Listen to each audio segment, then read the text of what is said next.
Hey, friends, and welcome to another episode of BigTank Talk.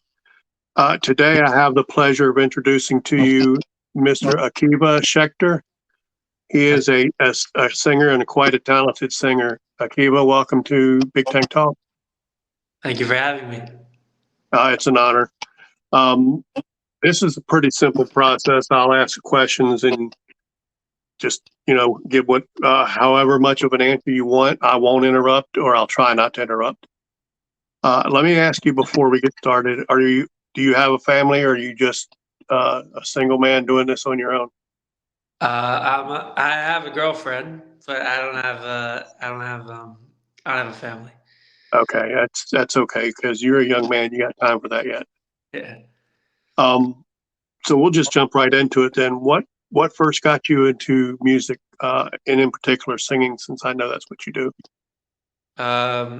So when I was younger, I would go across the house just singing like Broadway tunes and like musicals and all that stuff. And then as I got a couple years down the line, I started doing musicals in local theater companies and in the JCC in North Miami Beach.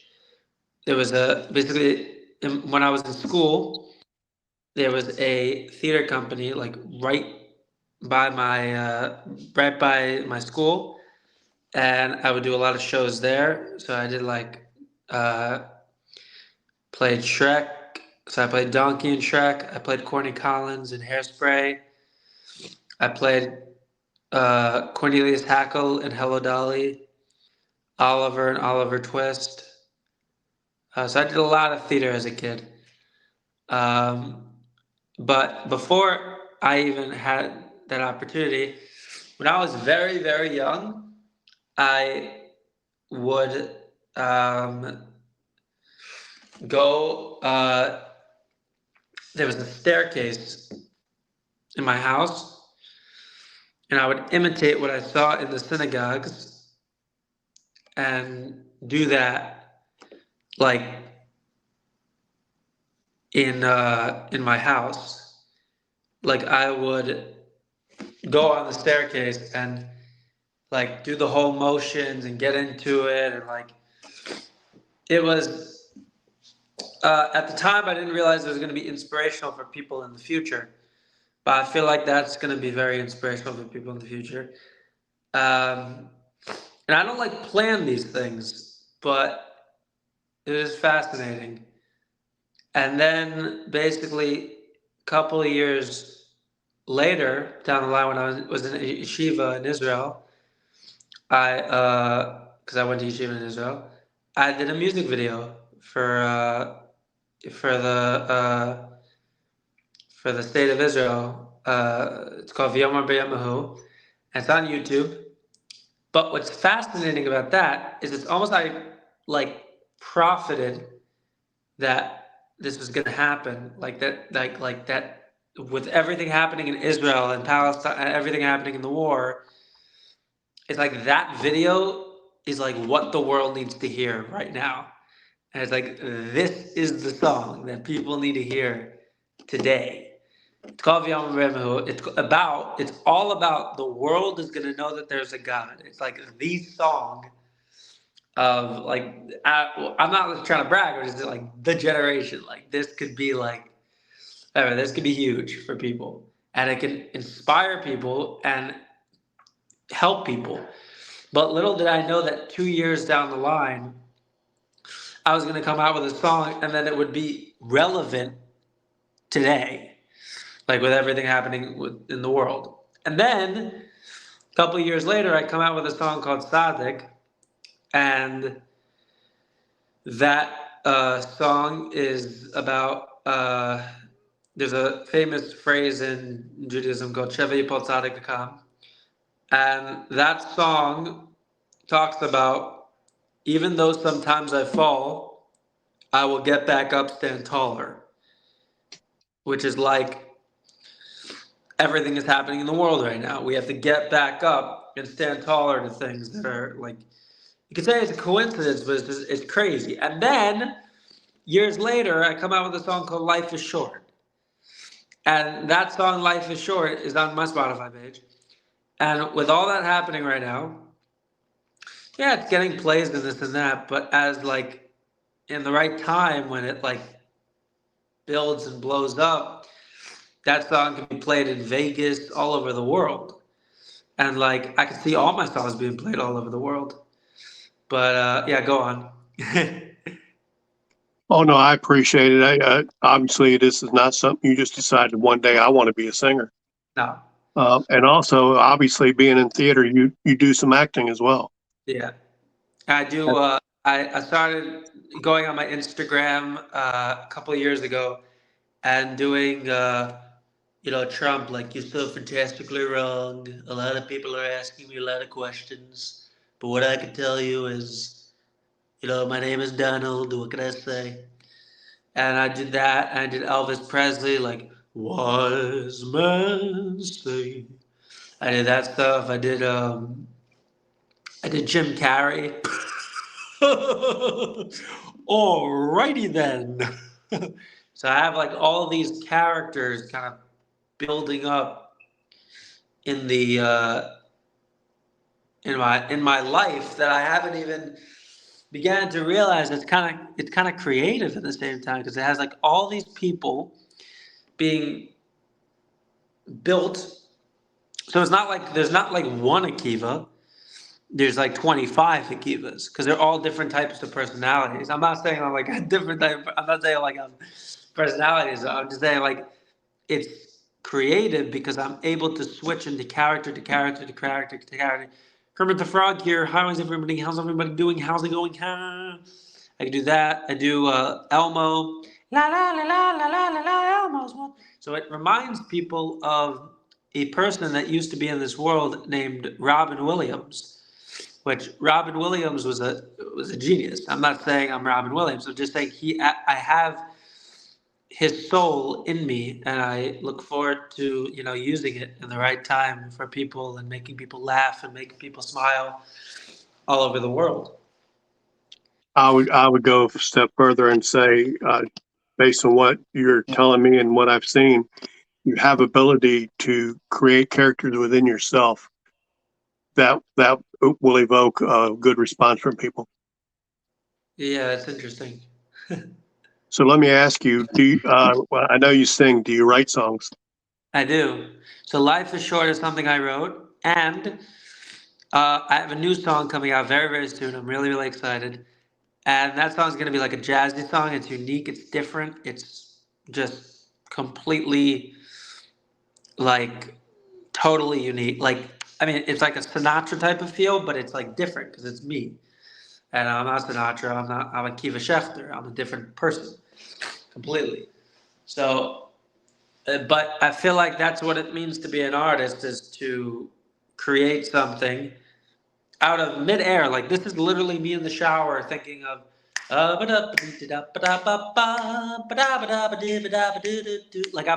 I'm thinking of ideas and I'm taking like things from I want to be like you like from Jungle Book and like Right. Grease and all the 1960s 1950s that I've been like working on for the last like I don't know, like 4 years. And there's times that like I'm on Instagram Live and TikTok and I'm getting like nobody on, but I'm just like chilling and vibing like that. Like because in the end of the day, I know that when these things come out and when Akiva Schechter does become this popular thing, I won't need the attention. And that is what's going to be inspiring for others because right now there's a lot of like, hey guys, what's going on?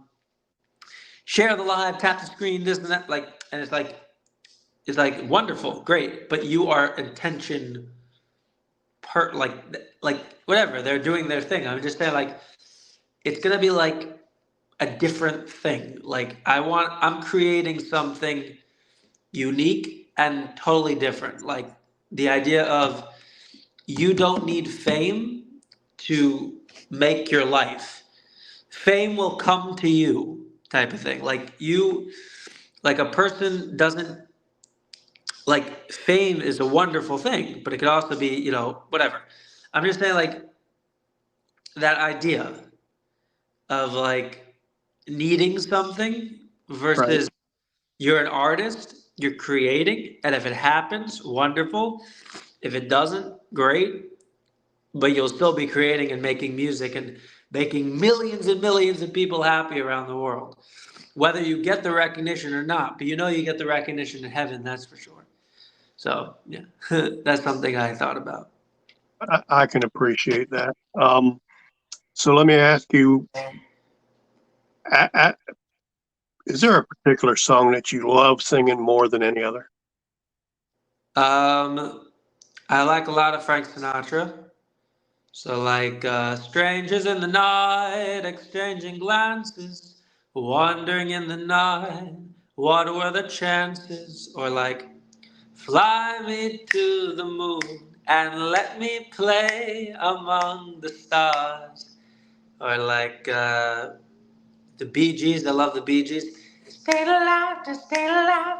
Ah, ah, ah, ah, stay alive. Stuff like that.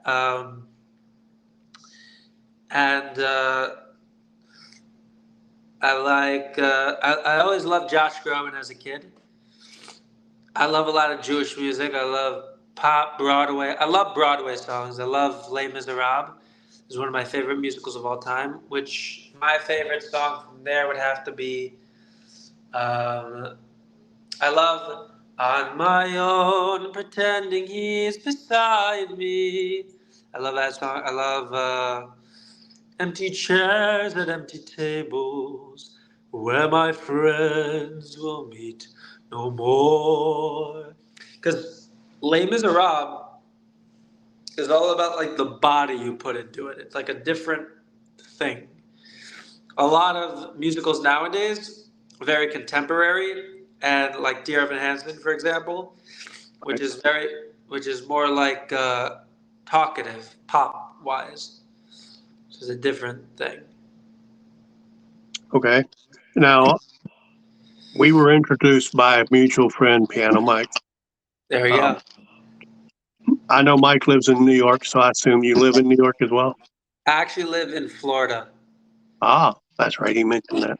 He came to visit me, and we never had met before, and then we met at the house, and it was incredible because we just jammed, and it was awesome. And he was in the original Miami Boys Choir, which is fascinating because my dad was in the original Miami Boys Choir, but that was like the original one. And Miami Boys Choir is like actually a thing that blew up. It's a band like a boy band like for Jews that blew up uh, at on TikTok, and it became like this sensation. Shows that anything could really blow up on TikTok, which is pretty remarkable. Well, one thing that's been clear to me, I've gotten to know Mike a bit. Uh, you both are exceptionally talented, Thank uh, you. and I can respect that. I'm not a singer, although I like to sing, and I'm not a musician, although I'm learning to play guitar. So I have a great respect for guys like you and Mike that can produce music and songs, and uh, it brings joy out of people. Music is the soundtrack of life, and anybody that doesn't see that really is missing out. So uh, let me ask you, as a performer, Yeah, whether it be acting or singing, who would you like to work with? definitely Michael Bublé in the future. I could see myself working with Michael Bublé. Um, Josh Groban, and there's this new guy named Jake who's on the. He's blowing up these days, and JVKE is his Instagram handle, and I would love to work with him. And Drake Milligan, I could see myself so working with Drake Milligan. He's a guy who was on America's Got Talent. He blew up, and now he's like really famous. And I would love to work with Drake Milligan because I think us two could make some fire music together. I have no doubt. And One question I like to ask, and I think you kind of fill this with your ability to do like imitation of people. I like to ask my friends when I'm interviewing them what is their best useless talent. Certainly, being able to imitate Donald Trump, unless it becomes a paying gig somewhere, it's just a talent. It's not necessarily useful. So, Unless it's on SNL or some, you know, right. show. Um, as a performer, Yeah, what's the best advice you've ever been given? patience. Let your craft grow with you, and just worry about that, and the rest will come, and big things will happen. I can see that. I don't know if as a singer, if it impacts you as much as it does musicians, but how do you feel good and bad the internet has impacted the music business? So that's a very interesting question. Um, and I believe that with so much content being thrown at us all the time, let's say you have an incredible song or something, and you want it, and you want to promote it. It's almost impossible because you have billions and billions and billions of videos going out, and the niche could be the exact same as billions of other people trying to promote their music. As example, like "Fly Me to the Moon," like, and then you have to ask yourself, why is "Fly Me to the Moon" going to, you know, make history on your Instagram?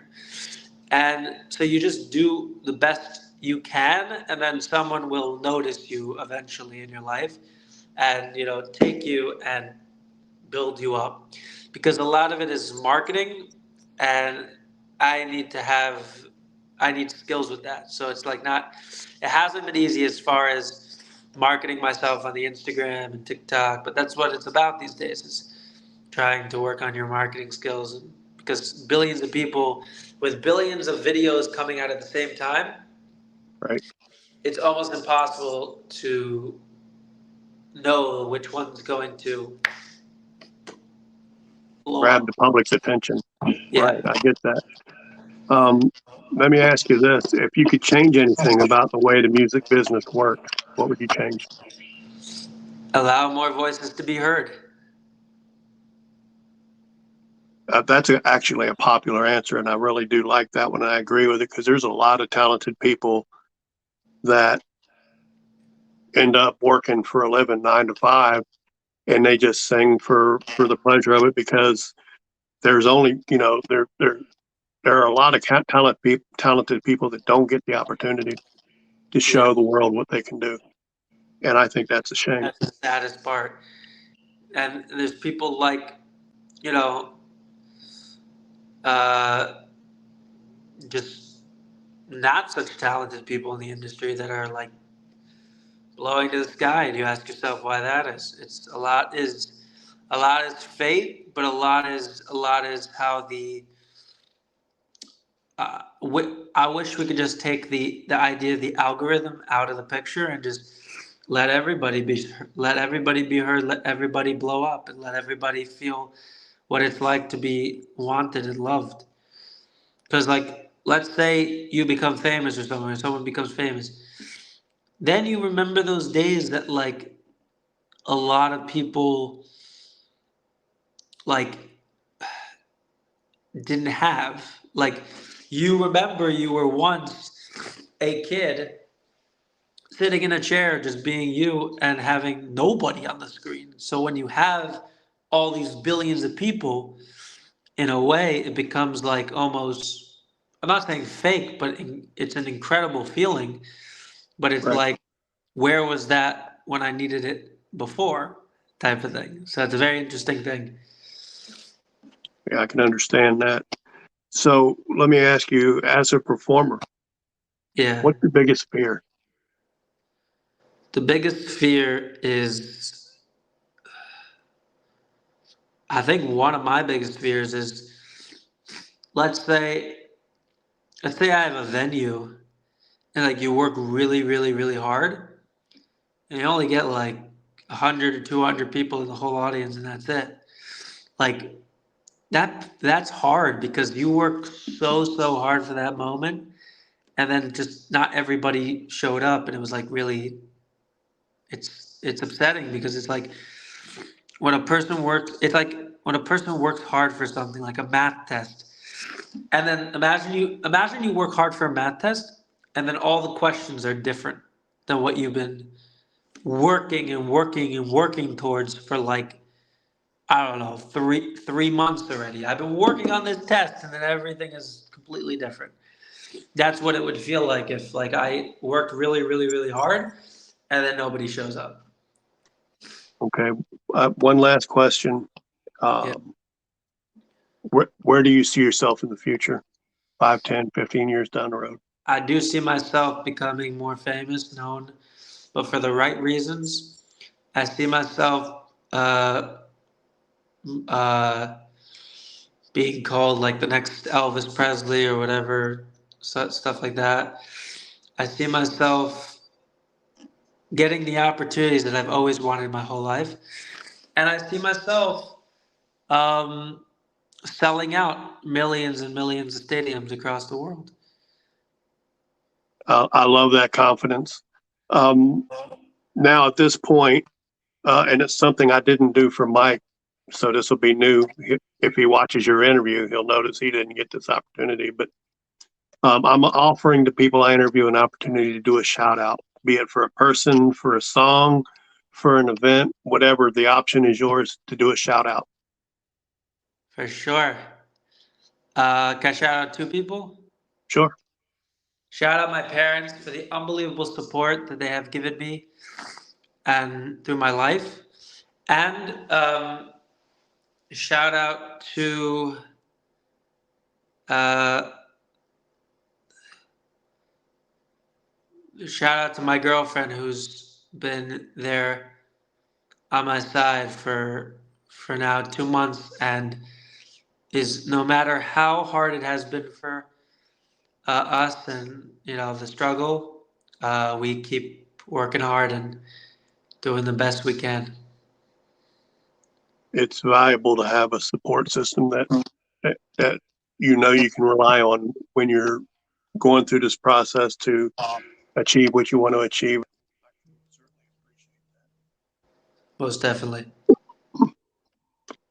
Well, friends, this has been just a brief interview with Akiva Schechter so that we get a better feel for who he is and where he's headed.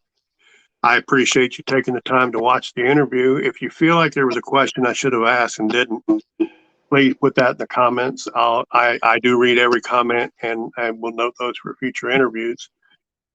Make sure you like this video, and please subscribe to BigTank Talk, because there'll be more great things coming. Akiva, I sure appreciate you taking the time to sit with me. I apologize for the mishap yesterday. Cool. I'm glad we got it done. Me too. This has been an incredible interview for me to be part of this. Thank you. Again, I appreciate you. You have a wonderful evening, my viewers and my friends. I'll be back.